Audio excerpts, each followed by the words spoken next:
Et nous l'avons senti à travers la première lecture. Combien de peuples?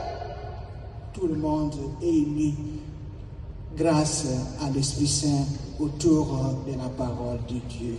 D'où, comme je viens de le dire encore, nous devons vivre l'unité et l'unité de l'enfant de Dieu. Parce que l'Église est née grâce à l'Esprit Saint qui a uni tout le peuple. Amen. Mais nous fêtons l'Esprit Saint non seulement en lien avec l'Église, nous fêtons l'Esprit Saint en lien aussi avec nous comme individus. Et dans l'évangile que nous venons d'entendre, Jésus promet aux apôtres le Saint-Esprit que lui appelle les défenseurs. En d'autres termes, ou dans d'autres versions, les défenseurs est aussi appelé l'avocat. Et à l'époque de Jésus, l'avocat n'était pas comme aujourd'hui là, celui qui parlait à la place de son client. L'avocat, c'est celui qui se plaçait à côté du client et qui lui soufflait dans les oreilles ce qu'il fallait dire. Voilà, maintenant, c'est telle chose, il vient à l'oreille, il dit, réponds de cette manière. Vous répondez. Répondez de telle autre manière, vous répondez. Et c'est dans ce contexte-là que le Christ parle du défenseur ou de l'avocat. Comme pour dire que l'Esprit Saint est là pour nous dire ce que nous devons faire, pour nous dire ce que nous devons dire. Mais alors, il faut que nous puissions être à l'écoute de cet Esprit Saint-là.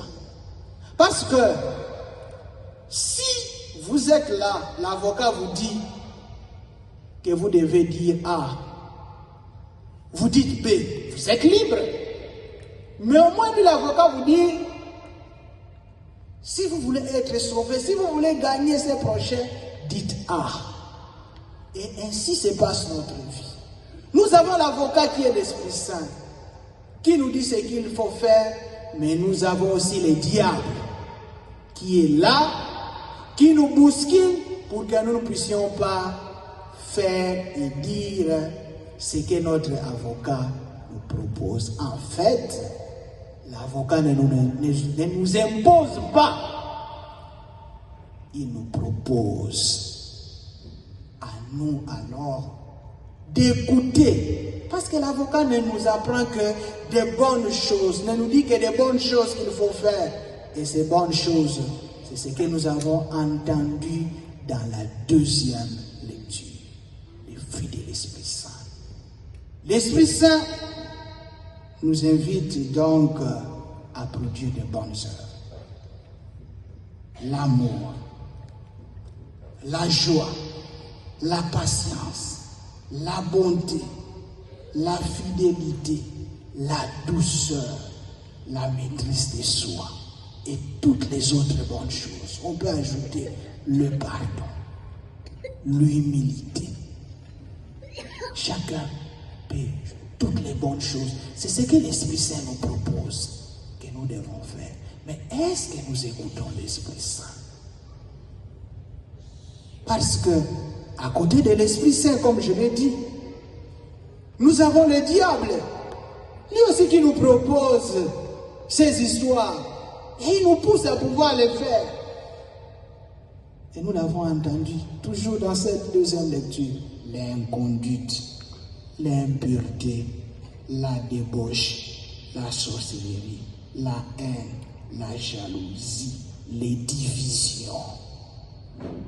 Et on pourrait dire beaucoup d'autres choses qui vont dans ce sens-là.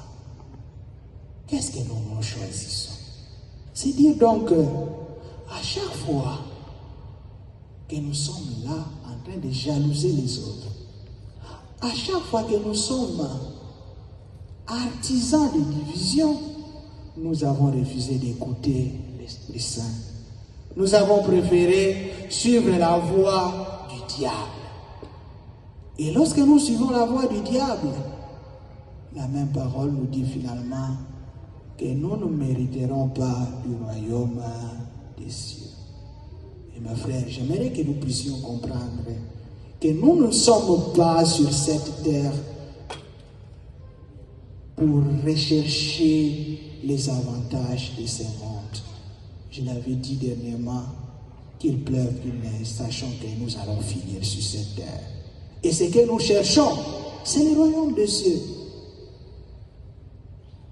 Nous connaissons tous ce monde, tous ces gens qui ont eu de la gloire jusqu'au niveau le plus haut. Mais si ils ne se sont pas attachés au Seigneur Esprit Saint, s'ils ont écouté les désirs de la chair, ils ont tout fait dans ce monde.